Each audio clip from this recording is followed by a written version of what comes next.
bukatar gana zama mawaki.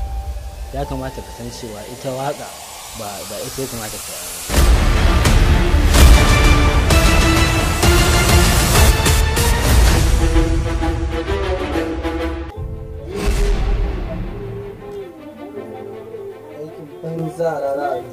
ni wallahi ba na son wannan cece-kucen da yake shiga tsakanin ku, ni fa abin ya fara isa ta haba ku kenan ba za a faɗa muku magana ku ji ba. Wallahi kana ke dakata so nake ku sashi tsallan faɗo ya zagaye makarantun nan kuna dukan shasi ya je.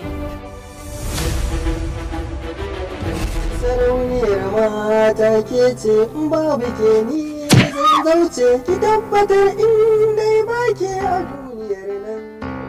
ki haƙuri Ni ka rabu da ita ka da abin da zaka ga a gaban kanka da ke ni zaka so ka ci mini ya.